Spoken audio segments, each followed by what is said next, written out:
Everyone, Kirk Williamson with Cape Ann Photo Tours, and thanks for stopping by the channel today. You know, my discussion today is all about whether or not Fuji has actually killed off the X-T30 right here. I think with the X-S10, they really have. This camera here is $900, and the X-S10 is $1,000, $100 more for IBIS, and a lot of other little features that are great. You know, it's got a good handle on it and things like that. I'm going to talk to you about both of those things right now. Well, today we're trying to figure out what the heck Fuji is doing. They really are putting this X-T30 out of business, and I'm not really sure why that is. And I think part of it's got to do with the fact that what's going on is they're trying to appeal to a larger audience, which could be, you know, they're trying to compare this camera. The X-S10 really compares more to a Sony a6500, and this camera here really doesn't. Although to me it's almost the same thing. Now, what I want to talk about is why I really like this camera right here, this X-T30, and why I think it's still a viable option here for people that are just coming into the Fuji system.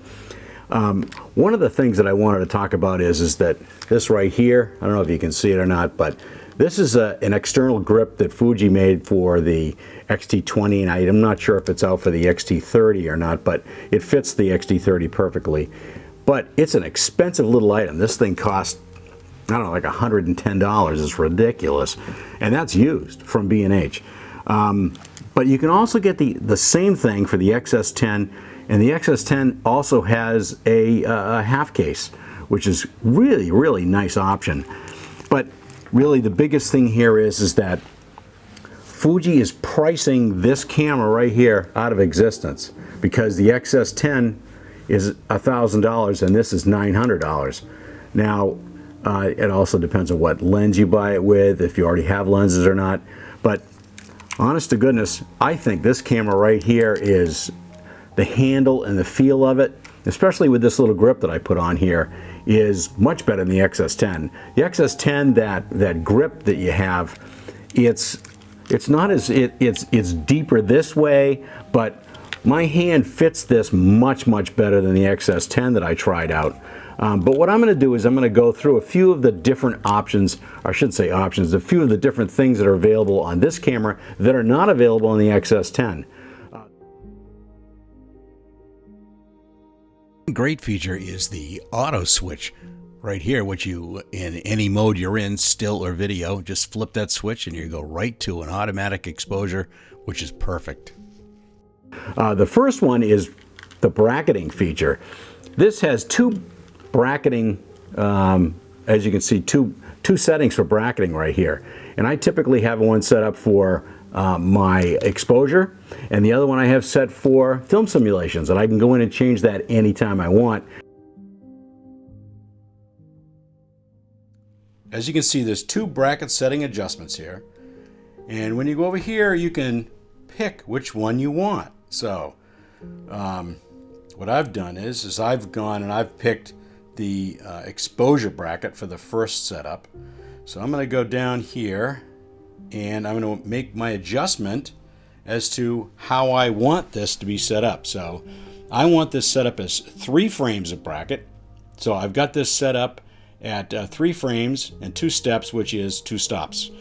So that being said, I'm going to back out, and that one is all set. I'm going to go to bracket 2, and I'm going to go down to film simulation bracket, and I'm going to pick the ones that I want here, which is great if I'm just in. Oh, my other point here is that I've changed this camera into a film simulation only JPEG camera. I don't shoot RAWs with this anymore, because there are so many great film simulations out there from the old days, Portra 160, Classic Chrome. I've adjusted it more so it resembles what I remember from Kodachrome. It's something you can adjust on your own, on the fly, just by hitting that Q button right here. Now, with this camera, the Q button is in an awful place. It's the thumb rest for this camera. So that's a bit of a problem, and I hit it all the time. And in the X-S10, that's not a problem because it's right on the top of the menu, right, right on the top of the camera here. And I got to tell you, when I used the X-S10, really the only problem I had with it was the grip. The grip, my finger, my baby finger was still floating around at the bottom like this. And with gloves on, it was too tight. With my 16-80, it was kind of tight there. I could grab a hold of it like this and I'm not gonna lose it. So really what it comes down to is that it's personal preference, and paying for that IBIS, it's only $100 compared to this. So Fuji, what are you doing? You're putting this little X-T30 right out of business. Now, if they come out with an X-T40 that is the layout of this, plus IBIS, and maybe another battery, I don't know, and it's, what, $1,000? I mean, what are you going to do? I mean, think about that. Is it going to be $900? Then you're putting the X-S10 out of business. So I don't quite understand where Fuji is going. Of course, I don't know what they're thinking. I have no idea what their roadmap is as far as cameras go. We do know what their roadmap is as far as lenses go, but not cameras. They don't let you know about cameras. So really, honestly, I'm going to show you some examples. The IQ, it's the same.